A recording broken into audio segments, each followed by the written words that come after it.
തലസ്ഥാനത്തെ കല്ലമ്പലം MDMA കേസിൽ ഒന്നാം പ്രതി സഞ്ജുവിന് എതിരെ കുറ്റം തെളിയിക്കാൻ കഴിയാതെ അന്വേഷണ സംഘം.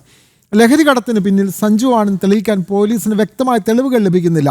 ലഹരി കടത്തിയ ലഗേജും വാഹനവും സഞ്ജുവിൻ്റേത് അല്ലാത്തതാണ് അന്വേഷണത്തിൽ ഇപ്പോൾ തിരിച്ചടിയാകുന്നത്. രാസലഹരി കടത്തിലെ സഞ്ജു മാസ്റ്റർ പ്ലാൻ തയ്യാറാക്കിയിരുന്നു.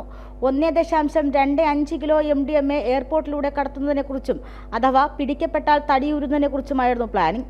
സഞ്ജുവിന്റെ പഴുതടച്ചുള്ള പ്ലാനിങ്ങിൽ പ്രതിസന്ധിയിലായത് അന്വേഷണ സംഘമാണ്.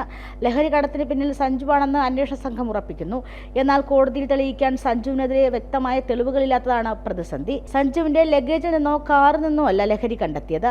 സഞ്ജുവിന്റെ സുഹൃത്ത് പ്രസാദിന്റെ ലഗേജിൽ ഈന്തപ്പഴങ്ങൾക്കൊപ്പമായിരുന്നു MDMA. ഇയാൾ വഴി പാക്കേജ് എയർപോർട്ടിന് പുറത്തെത്തിക്കുകയും ചെയ്തു. പിന്നീട് കാറിനെ പിന്തുടർന്നുള്ള നഗരൂർ പോലീസിന്റെ ലഹരിവേട്ട. മുന്നോട്ടുള്ള കേസന്വേഷണത്തിന് CCTV ആശ്രയിക്കുകയാണ് പോലീസ്. വിദേശത്തെയും തിരുവനന്തപുരത്തെയും വിമാനത്താവളങ്ങളുടെ CCTV ദൃശ്യങ്ങൾ ശേഖരിക്കാനാണ് നീക്കം. ഇതിനായി പോലീസ് അപേക്ഷ നൽകിയിട്ടുണ്ട്. യാത്രയ്ക്ക് മുമ്പ് സഞ്ജുവും പ്രസാദും പരസ്പരം ലഗേജുകൾ കൈമാറിയിട്ടുണ്ടെന്നാണ് പോലീസ് പറയുന്നത്. അതേസമയം IBയും റോയും മാറി മാറി ചോദ്യം ചെയ്തിട്ടും സഞ്ജു ഒരക്ഷരം മിണ്ടിയിട്ടില്ല. കസ്റ്റഡി കാലാവധി അവസാനിക്കും മുമ്പ് തന്നെ സഞ്ജുവിനെ കോടതിയിൽ ഹാജരാക്കിയിരുന്നു. തെളിവുകൾ ശേഖരിച്ച് അവ നിരത്തി വീണ്ടും വിശദമായി ചോദ്യം ചെയ്യാനാണ് പോലീസിന്റെ നീക്കം. ജനം, തിരുവനന്തപുരം.